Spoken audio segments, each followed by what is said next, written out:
A esta altura, já aprendemos muito sobre a eletricidade. Já sabemos o que são forças, cargas, voltagens, correntes elétricas, etc.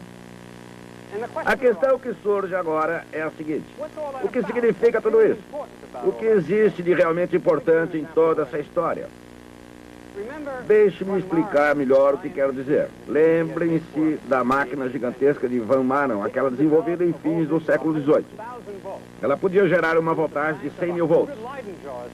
Ele usou uma associação de 100 garrafas de Leyden para nelas armazenar energia e conseguir armazenar 2.000 joules de energia. A questão agora é a seguinte: isso é muito? A resposta é não. 2.000 joules de energia corresponde a cerca de meia caloria alimentícia. Ou, em termos estritamente elétricos, uma pequena bateria de radiotransmissor de 9 volts pode armazenar 10 vezes mais energia elétrica que as 100 garrafas de Leyden de Van Manen. Mas essa máquina pode projetar uma faísca a uma distância de mais de 60 centímetros, o que certamente não ocorre com a bateria. Assim, a questão é: o que é realmente importante? O que é que vale? Voltagem ou potencial elétrico é uma medida de energia potencial de uma carga elétrica, como, por exemplo, os elétrons que constituem os átomos do seu organismo. Assim, talvez você pudesse perguntar qual é o potencial que mantém juntos os elétrons do seu organismo. Tomara que seja muito mais do que podemos desenvolver com essa máquina. Caso contrário, essa máquina seria terrivelmente perigosa, podendo nos reduzir a pedaços. Assim, estariam os elétrons ligados ao nosso corpo mais fortemente do que o potencial que poderia ser desenvolvido com essa máquina? A resposta é não. O potencial de ligação de um elétron no seu organismo é de apenas 3, 4 ou 5 volts. Com essa máquina, podemos obter 100 mil volts. Mais uma vez, estamos confusos em relação ao que é importante em eletricidade. Os elementos básicos da eletricidade são muito simples.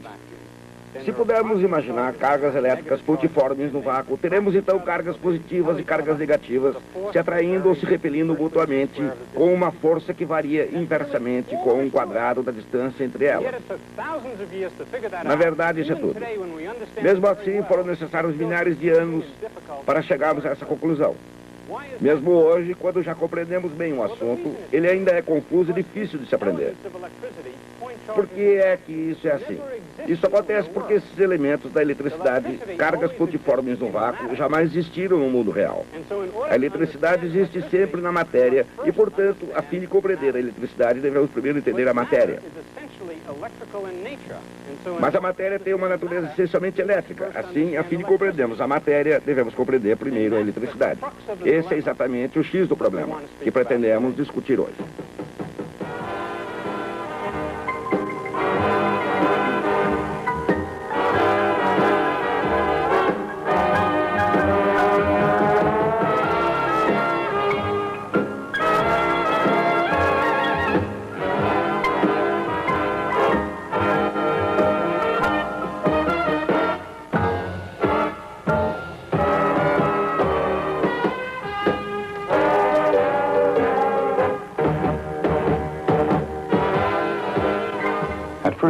À primeira vista, tentar descobrir a verdade sobre a eletricidade parece tão arriscado quanto uma noite em Las Vegas.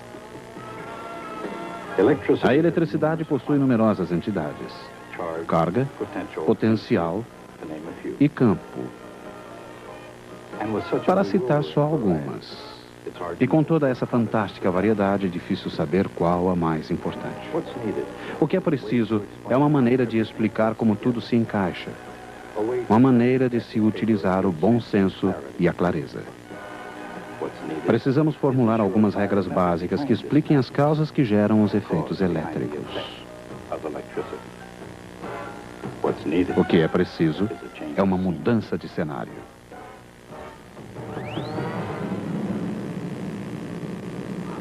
À primeira vista, a conexão elétrica entre Las Vegas e essas colinas de Nevada não é imediatamente aparente. Os agrimensores não arriscam palpites. Nada é aleatório nos detalhes precisos dos seus mapas, nem nas suas medições que determinam a altura acima do nível do mar de cada ponto de uma região pré-determinada. Uma linha é traçada unindo todos os pontos de uma determinada altura acima do nível do mar e repetida para outras alturas a intervalos regulares. Para quem tem prática, os contornos de nível constante resultantes constituem uma clara representação da configuração do terreno. Da mesma forma, os contornos ou linhas de nível desse mapa constituem uma clara representação de um campo elétrico.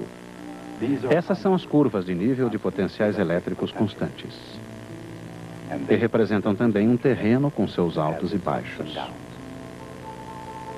Quando o terreno sobe e desce, o viajante prudente precisa conhecê-lo, porque subir ladeiras pode ser um grande esforço. Podemos dizer exatamente o mesmo do potencial elétrico. Subir a rampa do potencial exige um grande esforço.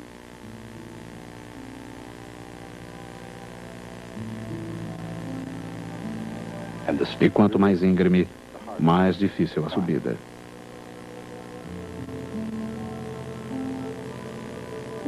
É claro que, se o potencial não muda, não haverá qualquer esforço exigido. E se o potencial diminui, o campo está sempre descendo. Numa analogia, o potencial elétrico representa as colinas e os vales, e o campo elétrico é o aclive ou declive. Em termos mais matemáticos, o campo elétrico é uma derivada negativa do potencial. Ou, em outras palavras, o potencial é menos a integral do campo elétrico.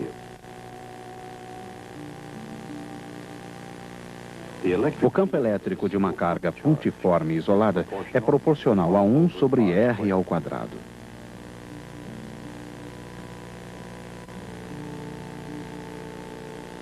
Assim, sua integral é proporcional a 1 sobre R. No caso de uma carga pontiforme isolada, a direção do campo é óbvia. Mas o que acontece em situações mais complicadas? Ao que se assemelharia o campo elétrico para esse potencial?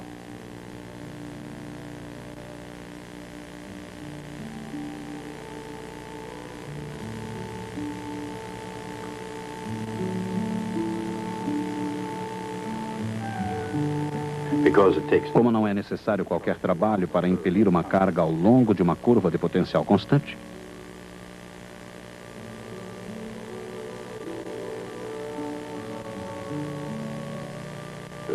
não há componente do campo ao longo da direção da linha equipotencial. Assim, o campo elétrico é perpendicular às linhas equipotenciais em todos os pontos.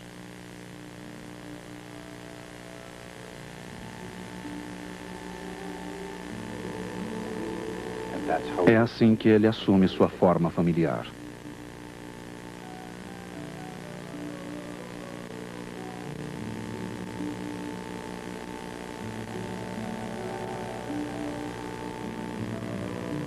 A forma familiar, até mesmo do mais acidentado dos terrenos, não é só picos e vales. Algumas regiões são perfeitamente planas e horizontais. Um lago é uma região de altura constante acima do nível do mar. Assim como uma região de potencial elétrico constante é criada por um condutor num campo elétrico. E uma vez que o potencial elétrico é o mesmo em toda a superfície de um metal, o campo elétrico é sempre perpendicular a essa superfície.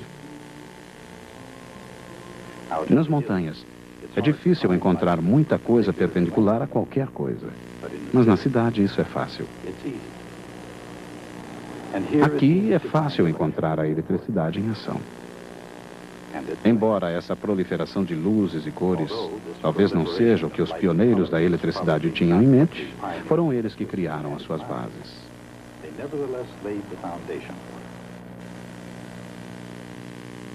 Benjamin Franklin fez sua parte ao trazer o potencial elétrico do céu para a Terra. Thomas Edison, pensando mais em trabalho do que em diversão, capturou a eletricidade num vidro e fez com que produzisse luz. Essa proliferação de lâmpadas de neon provavelmente não chegou a ser imaginada por George Claude, o físico francês que desenvolveu uma luz neon prática em 1909. Essas primeiras luzes de neon foram instaladas no Grand Palais de Paris. Não como decoração, mas como lâmpadas comuns. O brilho avermelhado dessas luzes foi considerado um retrocesso por quase todo mundo, menos por Jacques Fonseca, um publicitário. Naquela luz vermelha, ele enxergou grandes possibilidades. Ele conseguiu convencer Claude a lhe vender os direitos do seu invento. E em 1912, Paris tinha o primeiro cartaz de neon do mundo. Isso era apenas o começo. O potencial elétrico permite a realização de um trabalho ao fazer com que as cargas elétricas fluam. Não importa onde elas possam ir, seu potencial é medido em volts. Mas quanto representa 1 volt? E quantos volts são necessários para se realizar um determinado trabalho?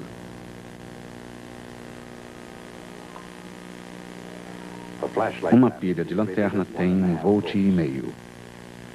Com apenas 2 delas, pode-se fazer trabalhos que valem milhões. Quando necessário, 12 volts são suficientes para dar a partida num carro. E 110 volts suficientes para acender 1 ou 2 lâmpadas. Ou atirar longe um bandido. Mas o crime não compensa. Mesmo com um bandido de um braço só, o jogo pode ir longe demais. Quando isso acontece, não há vencedor. No dia 6 de agosto de 1890, às 6h40 da manhã, na prisão estadual de Auburn, Nova York, William Kemmler foi o primeiro condenado no mundo a morrer eletrocutado. Foram necessários aproximadamente 17 segundos e alguns milhares de volts. Mas a cadeira elétrica não foi a primeira utilização das altas voltagens. No século XVIII, o gerador eletrostático gigante de von Maron era capaz de produzir 100.000 volts. O mesmo era conseguido pelo gerador Van de Graaff. Em modernos laboratórios de física, esse acelerador de partículas Van de Graaff utiliza 3 milhões de volts. Mas as altas voltagens não estão confinadas a exóticos laboratórios. Todos os dias, os fios conduzem eletricidade a centenas de milhares de volts, cruzando os campos em direção à cidade, onde lâmpadas de neon usam cerca de 10.000 volts para fazerem o seu trabalho. E parte desse trabalho é manter esta cidade unida. Às vezes ajudam até mesmo a unir as pessoas. Mas a eletricidade também é responsável por um tipo de união completamente diferente. O próprio átomo, o tijolo básico de tudo que vemos, sentimos ou cheiramos, é mantido unido pela força da eletricidade. E esses vínculos entre os elétrons e o átomo possuem uma voltagem bem definida. Essa voltagem mantém o mundo unido. Mas qual é a voltagem do átomo propriamente dito?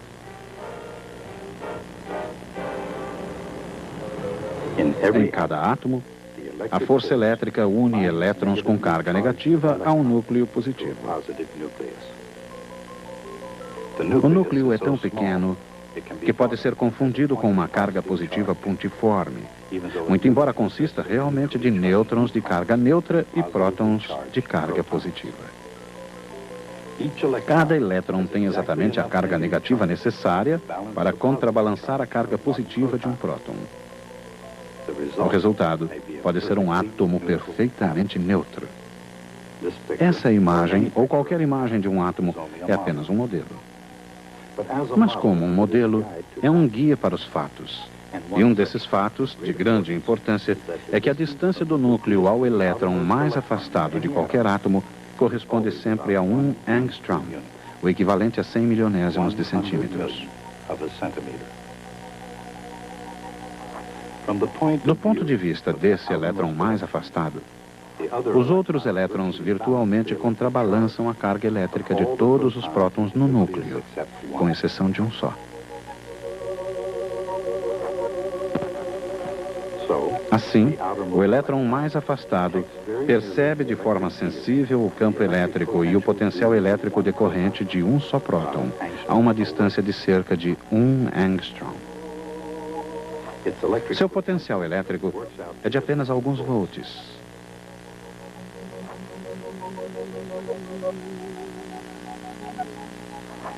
E como sua carga é negativa, o mesmo acontece com a sua energia potencial, convenientemente medida em unidades chamadas electronvolts.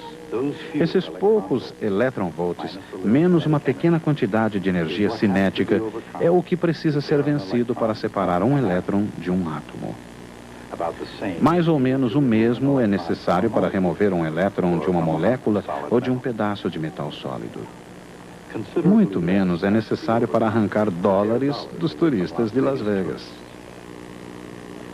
A atração do jogador pelo dinheiro é grande, mas o vínculo entre o dólar e o jogador é muito frágil.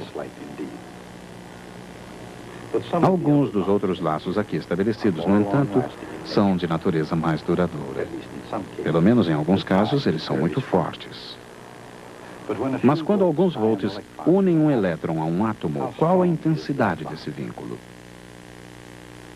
Como um gerador Van de Graaff é capaz de gerar até 100.000 volts, essa máquina deveria ser capaz de ionizar toda e qualquer partícula de matéria à vista. Mas não é isso que acontece. Às vezes, a voltagem sozinha não é suficiente.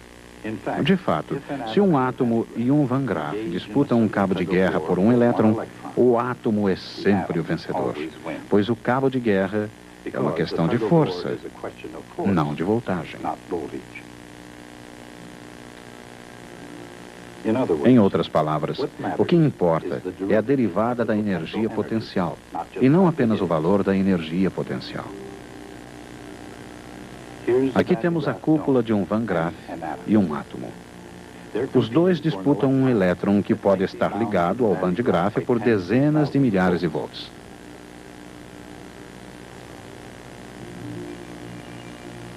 Mas ampliando de 10, 100, 1000 vezes, observamos que a energia potencial do elétron devido ao átomo é muito menor, mas cresce de maneira mais rápida. De fato, a escala horizontal precisa ser aumentada 10, 100, 1000, 10.000, 100.000 vezes apenas para se poder ver seu declive. A força do átomo é 100.000 vezes maior do que o do Van de Graaff, e isso não é uma disputa. Não se pode considerar uma disputa quando a casa determina as probabilidades. É por isso que os jogadores espertos preferem deixar muito pouco por conta da sorte. Benjamin Franklin foi um deles. Ele chegou mesmo a descobrir uma maneira de eliminar alguns dos riscos das tempestades.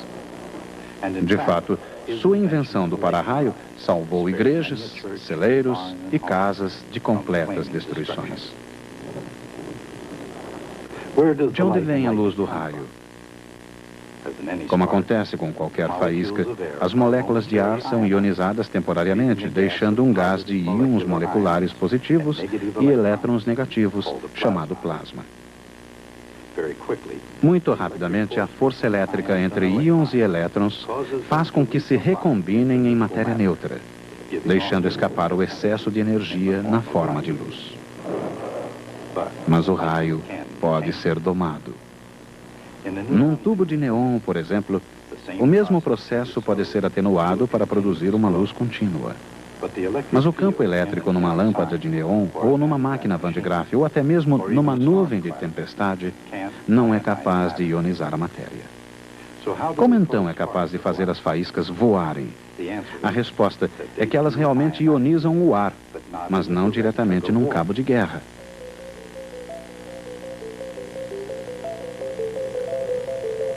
O ar em torno do bulbo de Van de Graaff contém sempre alguns elétrons.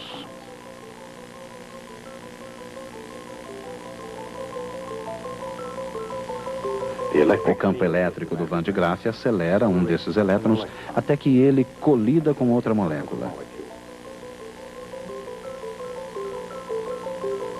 E isso sucessivamente.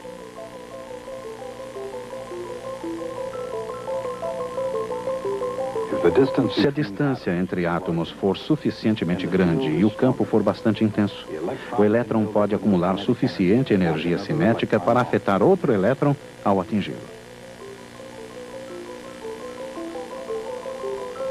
Quando isso acontece, ambos aceleram, causando uma maior ionização numa reação em cadeia que produz uma faísca.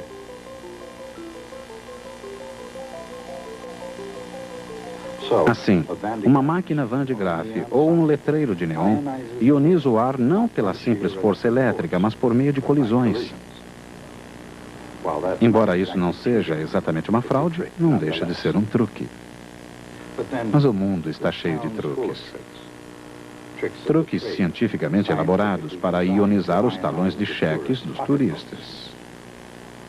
Existe muita energia também aqui. E a energia das pessoas parece subir a cada hora que passa. A energia elétrica, por outro lado, sobe com a voltagem e com a carga. Assim, a questão da quantidade de energia que um dispositivo elétrico pode liberar depende não apenas de sua voltagem, mas também de sua carga disponível. O Van de Graaff e este gigante gerador eletrostático atingem altas voltagens antes que faíscas provoquem a sua descarga. Mas até mesmo as 100 garrafas de Leiden de Van Maron não podiam armazenar tanta carga quanto a existente numa bateria de automóvel. Mesmo tendo uma voltagem muito mais baixa do que essas máquinas, ela armazena toda essa carga em forma química, infinitamente mais útil. De fato, uma pilha de rádio comum armazena 10 vezes a energia do gerador Van Maron. Uma bateria é um depósito de energia, mas em qualquer dia, qualquer que seja o número de baterias, muito mais energia é armazenada aqui. Mas apenas uma pequena fração da enorme energia potencial dessa água é convertida em energia elétrica.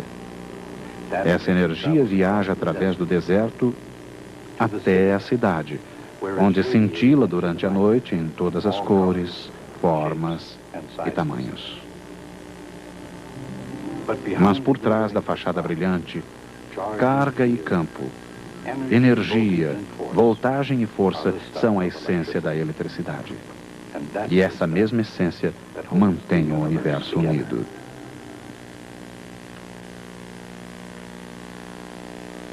No início do século XIX, um químico britânico chamado John Dalton propôs a lei das proporções simples e múltiplas. E essa lei forneceu, pela primeira vez, uma base científica sólida para a velha ideia da teoria atômica da matéria. Mas nem todos os cientistas aceitaram a teoria de Dalton. Durante todo aquele século, um grupo de químicos conservadores achava que não era uma atitude científica correta acreditar em alguma coisa que não se podia ver. Em relação à teoria atômica, diziam, não precisamos dessa hipótese. Eles não foram os únicos a não acreditar na teoria de Dalton. Dalton tinha um rival ao título de maior químico da Inglaterra. Seu nome era Humphrey Davy. E Davy também não acreditava na teoria de Dalton, mas pela razão exatamente oposta. Ele achava que Dalton não tinha ido suficientemente longe. Seu argumento era mais ou menos o seguinte. Vejam, existiam na época 40 elementos químicos conhecidos. Isso significa que, de acordo com a teoria de Dalton, devia haver 40 tipos diferentes de átomos indivisíveis para explicar as propriedades desses elementos. Mas, dizia ele, desses 40 elementos, 26 são metais. Todos apresentam as mesmas propriedades de superfície brilhante, boa condutividade elétrica e térmica, ductibilidade mecânica e outras propriedades. Ele dizia, não pode ser por acaso que aconteceram essas 26 associações diferentes com iguais propriedades. Deve haver algum princípio subjacente de metalização. Isso queria dizer que os átomos de Dalton deviam ter alguma estrutura interna. Bem, foram necessários 100 anos, mas no fim ficou provado que tanto Dalton quanto Davy tinham razão. A matéria é composta de átomos. E os átomos têm, de fato, uma estrutura interna, que explica a existência dos metais. Mas muito antes que isso pudesse ser compreendido, na verdade, muito antes de Davy e Dalton, ele foi utilizado por um italiano chamado Alessandro Volta, que inventou a pilha elétrica. Mas esse é o assunto do nosso próximo programa.